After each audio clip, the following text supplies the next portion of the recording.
Hello dear students, welcome back to the channel. So students, previous video में हमने question number 1 और 2 किया था। आज हम क्वेश्चन नंबर 3 कंप्लीट करते हैं। ओके, चलिए स्टार्ट करते हैं। Okay, so in question number 3 what we are suppose to do, what are the coordinates of the four corners O F R and P of the bathroom. तो जो bathroom में के अंदर कुछ पॉइंट्स दिए हैं, हमें उनके पॉइंट्स के कोऑर्डिनेट्स बताने हैं। ठीक है, so we have to find O F R and P, ये कोऑर्डिनेट्स हमको फाइंड आउट करने हैं। तो सिंपल है, हमें पता है कि ये जो पूरा लाइन ये जो है ये क्या रिप्रेजेंट कर रही है। This is X axis and this is Y axis. तो जो ओ पॉइंट है वो क्या है हमारा 0 0, यहाँ पे मैंशनड है ऑलरेडी। तो ओ पॉइंट तो क्लियर हो गया। ठीक है, अब आ जाते हैं पॉइंट एफ पे। Now look at F point. ये जो एफ पॉइंट है वाई एक्सिस पे नंबर क्या रिप्रेजेंट कर रहा है, देखिए here we have 1 2 3 4 5 6 7 8 and this is your 9। So Y coordinate तो हो गया 9 एंड एक्स कोऑर्डिनेट क्या हुआ, ये पूरा वाई एक्सिस के ऊपर ही है लाइन, राइट। तो यहाँ पे आपका एक्स एक्सिस हो गया, एक्स कोऑर्डिनेट हो गया आपका 0, राइट, क्योंकि आपको पता है वाई एक्सिस पे क्या होता है, एक्स की वैल्यू 0 होती है, एक्स कोऑर्डिनेट 0 होता है। सो जो एफ पॉइंट है उसके एफ पॉइंट के कोऑर्डिनेट्स हो जाएंगे 0,9। ठीक है, 0 ओ आपका हो गया 0 0। ठीक है, एफ हमने फाइंड कर लिया। Now come here at point are.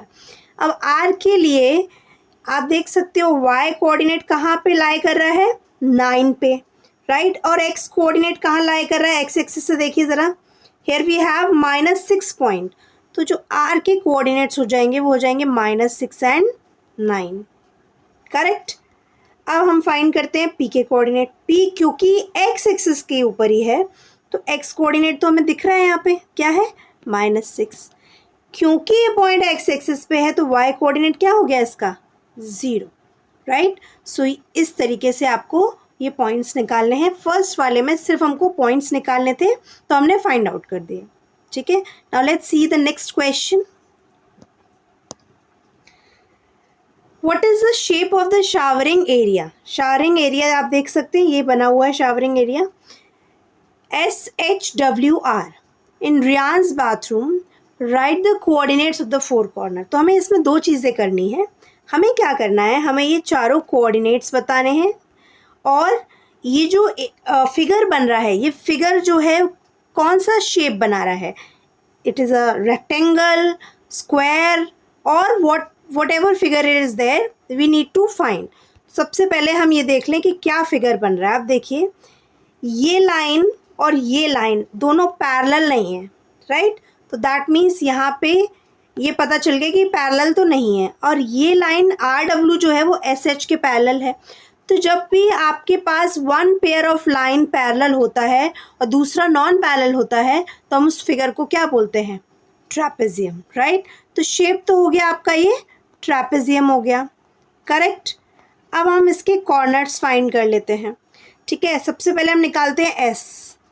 S को देखिए ज़रा, एस कहाँ लाई कर रहा है, देखिए वाई को कहाँ लाई कर रहा है, ये वाई कोऑर्डिनेट हो गया 6 और यहाँ पे एक्स कोऑर्डिनेट क्या हो गया -6। तो एक्स कोऑर्डिनेट -6, वाई कोऑर्डिनेट +6। अब आप आ जाइए एच पे, देखते हैं एच क्या है। एच कोऑर्डिनेट यहाँ पे ये एक्स का कोऑर्डिनेट देखिए -3, वाई का कोऑर्डिनेट देखिए 6, तो -3 और ये 6। ठीक है, फिगर में जो दिया हुआ है बस हम उसकी values X axis Y axis पे कहाँ लाई कर रहे हैं हम वो अकॉर्डिंगली फाइंड कर रहे हैं, राइट। यहाँ पे देखिए W पॉइंट, यहाँ पर जब इसको मैं एक्स एक्सिस से बिलोंगिंग देखूंगी तो ये आ रही है -2 पे। तो एक्स कोऑर्डिनेट हो गया मेरा -2, वाई कोऑर्डिनेट चेक करूँगी so it is lying on 9, so it is 9, right. अब आर पॉइंट आपने पहले भी निकाला था तो आर पॉइंट हो जाएगा आपका -6 एंड 9। कोऑर्डिनेट्स बोले थे उसने और शेप पूछा था, शेप हमने बता दिया। ये जो शावरिंग एरिया है ये ट्रैपेजियम शेप का है और इसके चारों कॉर्नर्स भी हमने लिख दिए यहाँ पे। ओके, आई होप आपको समझ आया हो। कभी भी पॉइंट्स जब आपको फाइंड करने हैं तो आपको चेक करना है वो पॉइंट एक्स एक्सिस से कहाँ बिलोंग कर रहा है और वाई एक्सिस से कहाँ बिलोंग कर रहा है। तो अकॉर्डिंगली हम एक्स कोऑर्डिनेट और वाई कोऑर्डिनेट फाइंड कर लेते हैं। ठीक है, चलिए आगे बढ़ते हैं, अगला क्वेश्चन देखते हैं। mark of a 3 feet by 2 feet space for the wash basin and 2 feet by 3 feet space for the toilet. Write the coordinates of the corner of these spaces. ठीक है भाई, क्या करना है हमको? देखिए, जो वॉश बेसिन वाला एरिया है, ये जो आप देख रहे हैं वॉश बेसिन, यहाँ वॉश बेसिन है और ये टॉयलेट एरिया है। इन्होंने इसको मार्क किया है कि ये जो वॉश बेसिन वाला एरिया है वो 3 बाय 2 फीट का है। तो 3 क्या हो गया हमारा इसमें? जो 3 फीट है वो हमारी लेंथ होनी चाहिए कि विड्थ होनी चाहिए? 3 फीट जो है वो हमारी वॉश बेसिन की विड्थ है, राइट। तो 3 फीट मैं अकॉर्डिंगली मार्क कर दूंगी, राइट। तो यहाँ पर जब हम पॉइंट्स फाइंड आउट करेंगे, वॉश बेसिन वाला एरिया लेते हैं अभी 3 बाय 2 फीट, यानी कि डिस्टेंस ये जो है यहाँ पर जो लेंगे हम इतना, ये 3 फीट का लेंगे और ये हम लेंगे 2 फीट का। यानी कि जो एक्स एक्सिस से हम डिस्टेंस ले रहे हैं, जहाँ से हम एक्स एक्सिस से क्या निकालेंगे, हम लेंथ निकाल रहे हैं। तो ये हो गया हमारी लेंथ और ये हो गई हमारी विड्थ। तो ये हमारा बन गया रेक्टेंगल, ठीक है। देखिए, distance between the Y coordinates की जो डिस्टेंस है वहाँ से हम विड्थ निकाल रहे हैं, and distance between the x coordinate वहाँ से हम लेंथ निकाल रहे हैं, राइट। तो ये जो रेक्टेंगल बन रहा है, we have to find out the corners of this rectangle, ठीक है। तो कैसे निकालेंगे, चेक कर लेते हैं। देखिए, सबसे पहले पी पॉइंट हमारा कितना है? ये है हमारा -6 और 0, ठीक है। इधर आ जाते हैं, मैं इसको यहाँ पे, तो ये दूसरा पॉइंट हो जाएगा हमारा 4,0, ठीक है। ये वाला जो पॉइंट्स है, मैं यहाँ पे जब ये पॉइंट निकालूंगी तो x का पॉइंट हो गया 4 और y का कोऑर्डिनेट हो गया हमारा 3, सॉरी ये माइनस में है, -4 और ये जो लास्ट पॉइंट है ये जब हम निकालेंगे तो ये हो जाएगा हमारा x कोऑर्डिनेट तो -6 है, y कोऑर्डिनेट हो जाएगा +3। सो कॉर्नर्स आ गए वॉश बेसिन स्पेस के। अब जो टॉयलेट वाला स्पेस है उसके लिए निकालना है। तो टॉयलेट का स्पेस कितने का है? 2 बाय 3 फीट। तो 2 बाय 3 यानी कि जो y कोऑर्डिनेट्स हैं वहाँ पे, मैं इसको दूसरे कलर से ले लेती हूँ। y कोऑर्डिनेट्स जो है वो मैं ले रही हूँ 2 यूनिट, और विड्थ हो गई हमारी 2, distance between the y coordinates, and distance between the x coordinate वो हो जाएगा 3। तो ये हमारा इस तरीके से रेक्टेंगल बन जाएगा, ठीक है। तो ये वाले जो 2 पॉइंट्स है वो मेरे पास ऑलरेडी है, आप चाहो तो इसको यहाँ पे मार्क कर लो। ये वाला कोऑर्डिनेट्स हो जाएंगे आपके, यहाँ पे पहले ही मार्क कर देते हैं हम, -4 and 3 एंड -6 and 3, ठीक है। ये हो गया। उसके बाद ये वाला पॉइंट निकाल दिया हमने, ये निकाल दिया। अब ये वाला पॉइंट देखते हैं क्या हो जाएगा। दिस पॉइंट कुड बी, इसको आप P1, P2, P3, ठीक है, और ये T1, T2 ऐसे नाम दे दो, ठीक है। ये हो जाएगा। तो P1 पॉइंट हमारा ये आ गया था, ठीक है, and this is R P2 and this is R P3, ठीक है। यहाँ पर जब हम निकालेंगे तो ये P2, P3, अब हम निकाल रहे हैं T2। तो ये पॉइंट निकालने के लिए हमारे पास x की वैल्यू हो गई -6, y की हो गई +4, ये y से देखिए +5, सॉरी। तो ये हमारा x coordinate -6, y coordinate +5। T1 निकालेंगे तो क्या हो जाएगा? x कोऑर्डिनेट हो गया हमारा -4, y कोऑर्डिनेट +5। सो -4 + 5 ये हो गया हमारा आंसर, ठीक है। तो टॉयलेट स्पेस और वॉश बेसिन स्पेस के उसने कोऑर्डिनेट्स फाइंड करने के लिए बोले थे कॉर्नर्स के, तो वो हमने फाइंड आउट कर दिए, ठीक है। सो इस तरीके से आप निकालेंगे, ठीक है। पहले स्पेस मार्क करेंगे and then we will find out the coordinates, ठीक है। आई होप ये क्वेश्चन आपको समझ आया हो। चलिए आगे बढ़ते हैं अगले क्वेश्चन की तरफ। अगले क्वेश्चन में हमें डाइनिंग एरिया यूज़ करना है। क्या दिया है? Other rooms in the house.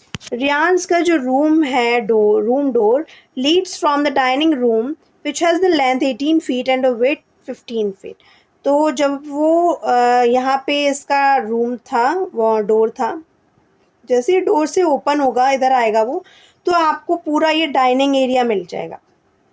ये पूरा डाइनिंग एरिया है जिसकी लेंथ है 18 फीट, 18 फीट इसकी लेंथ है, मतलब ये 18 फीट है, और विड्थ इसकी कितनी है, 15 फीट है, ठीक है, 15 फीट इसकी विड्थ है। अब क्या करना है हमको, हमें क्या करना है, length of the dining room extends from P to A, sketch the dining room and mark, sketch करना था, डाइनिंग रूम स्केच कर दिया। आपको ग्राफ पेपर में जब आप एक्स एक्सिस वाई एक्सिस करके प्लॉट करोगे तो आपको इस तरीके से ये डाइनिंग रूम भी बनाना है वहाँ पे, ठीक है, और डाइनिंग रूम के चारों कॉर्नर्स मार्क करने हैं, उसके कोऑर्डिनेट्स लिखने हैं। तो ये हमने लिख रखे हैं यहाँ पे ऑलरेडी। ए, ये P पॉइंट, A से P स्ट्रेच किया था तो A पॉइंट 12 P पॉइंट -60, ये हो जाएगा हमारा पॉइंट X और ये पॉइंट Y। X पॉइंट हो गया हमारा -6 -15 और Y पॉइंट हो गया 12 -15, ठीक है। First question done. Now come on the next question. Next question क्या बोल रहा है कि हमें डाइनिंग रूम के अंदर एक 5x3 फीट की टेबल रखनी है, डाइनिंग टेबल, ठीक है, सेंटर में, डाइनिंग रूम के सेंटर में हमें रखनी है डाइनिंग टेबल। सबसे पहला काम हमारा ये होता है कि इस डाइनिंग रूम का हम सेंटर फाइंड आउट करें, ठीक है। तो डाइनिंग रूम का सेंटर निकालने के लिए क्या करना पड़ेगा हमें, ये जो एक्स एक्सिस है इसका मिड पॉइंट निकाल लेती हूँ मैं, ये जो वाई एक्सिस है इसका डाइनिंग रूम का, इसका मिड पॉइंट निकाल लेती हूँ। जैसे हम मिड पॉइंट फाइंड कर लूँगी तो मेरे लिए इजी हो जाएगा फाइंड करना। और मिड पॉइंट कैसे निकालते हैं, अगर मैं एक्स का मिड पॉइंट निकाल रही हूँ तो एक्स एक्सिस के जो कोऑर्डिनेट्स हैं, दो कोऑर्डिनेट्स हैं मेरे, एक ये और एक ये, है ना। तो एक्स के 12 और -6 को माइनस कर दीजिए आपस में, you will be getting, sorry plus कर दीजिए, 12 प्लस -6 और इसको 2 से डिवाइड कर दीजिए, क्योंकि आप क्या फाइंड कर रहे हैं, आप मिड पॉइंट फाइंड कर रहे हैं, राइट। तो आप माइनस करेंगे 2, ये आ जाएगा 6 और ये डिवाइड कर देंगे 2 से तो 3 आ जाएगा। ऐसे ही आप वाई एक्सिस के लिए मिड पॉइंट फाइंड करिए। तो वाई एक्सिस के लिए जब आप फाइंड करने जाएंगे तो वाई कोऑर्डिनेट हमारा -15, ठीक है, यहाँ पर है 0 और ये है -15, तो 0 -15 कितना हो जाएगा, को मैं सॉल्व करती हूँ। 0 प्लस -15 डिवाइड बाय 2, तो -15 में जब मैं 2 का डिवाइड करूँगी इट विल बी -7.5, राइट। तो मेरा सेंटर क्या हो गया डाइनिंग रूम का, 3, -7.5। ये पॉइंट कहाँ है हम जरा चेक कर लेते हैं। 3 ये रहा हमारा, ठीक है, और 7.5 ये है, तो अकॉर्डिंगली मार्क कर लेते हैं। I think it should be here, yes. तो ये हमने यहाँ पर ये पॉइंट ऐसे मार्क कर दिया, ठीक है। तो ये हो जाएगा आपका पॉइंट, ठीक है, इसको हमने यहाँ पे इससे मार्क कर दिया। ये है हमारा इस डाइनिंग रूम का सेंटर। अब इस सेंटर की जगह पे मुझे डाइनिंग टेबल रखनी है जो कि 5x3 फीट है। अब आप देखिएगा स्टूडेंट, जब टेबल 5x3 फीट है तो मैं इस तरीके से यहाँ पे टेबल रखूँगी कि ये पॉइंट सेंटर में आए, टेबल के सेंटर में आए, राइट, तभी तो टेबल सेंटर में हो पाएगी। तो हमने क्या किया, हमने लेंथ, डाइनिंग टेबल की लेंथ दे रहा है 5 फीट और विड्थ दे रहा है 3 फीट, ठीक है। तो मैंने क्या किया, डाइनिंग टेबल की लेंथ का आधा किया 2.5 हुआ, विड्थ का आधा किया तो 1.5 हो जाएगा, राइट। अब क्या करना है हमें, सेंटर से 2.5 जाना है लेफ़्ट, 2.5 जाना है राइट। तो हाँ, तो यहाँ पर क्या किया हमने, सेंटर हमको मिल गया था, राइट। फिर हम क्या करा हमने, हम लेंथ हमारी आधी हो गई थी, मतलब 5 अगर हमारा बोल रहा है कि डाइनिंग टेबल की लेंथ 5 है, 5 का आधा किया तो जो सेंटर पॉइंट है उससे हम यहाँ पर गए 2.5, यहाँ पे भी गए 2.5, ठीक है। अकॉर्डिंगली हमने 2.5 मार्क करा। उसके बाद हमने विड्थ भी हमने क्या किया, देखिए हमने किस तरीके से मार्किंग की, हम यहाँ पे गए 2.5, इधर भी गए 2.5, ठीक है। विड्थ मार्क करना है तो सेंटर से ही मैंने 1.5 में ऊपर गई, 1.5 नीचे गई, राइट। अब क्योंकि रेक्टेंगुलर शेप में है तो मैंने क्या किया, इन्हीं पॉइंट्स के पैरेलल लाइंस ड्रॉ करके और ये इस तरीके से मैंने पूरी टेबल ड्रॉ कर दी, राइट। तो ये पूरी हमारी डाइनिंग टेबल आ गई। Now we need to find the corners of the dining table. तो हमने वो अकॉर्डिंगली मार्क कर लिया। ये हो गया, ये पॉइंट का क्या है, 0 और 1 के बीच वाली लाइन है ये, so that means it is 5, x axis का ये 0.5 है और यहाँ पर जो दूसरा पॉइंट मिल रहा है वो 5.5 मिल रहा है, राइट। और वाई एक्सिस की अगर बात करें तो यहाँ पर ये मिल रहा है -6 और यहाँ मिल रहा है -9। तो अकॉर्डिंगली अब आप देख सकते हो, आप ऐसे पॉइंट्स मार्क कर लोगे, राइट। ये हो गया आपका, ये फर्स्ट पॉइंट है 0.5 एंड -9, ये हो गया 5.5 and -9, this is 5.5 and -6 and 0.5 and -6. So this is the way to find coordinates of the table, right? आप इस तरीके से coordinates मार्क करके और वो मेंशन कर दोगे, ठीक है। सो स्टूडेंट्स, ये आपकी एक्सरसाइज कंप्लीट हो गई है। आज पार्ट 1 में हमने 2 क्वेश्चन सॉल्व किए थे इस एक्सरसाइज के, and part 2 we have done 2 more questions. तो आपकी एक्सरसाइज में टोटल 4 क्वेश्चंस थे and we have completed exercise 1.2। Next exercise में हम आगे की एक्सरसाइज करेंगे नेक्स्ट वीडियो में, तो please stay tune for the next video. And student please video को लाइक, शेयर एंड सब्सक्राइब ज़रूर कीजिएगा। Thank you so much.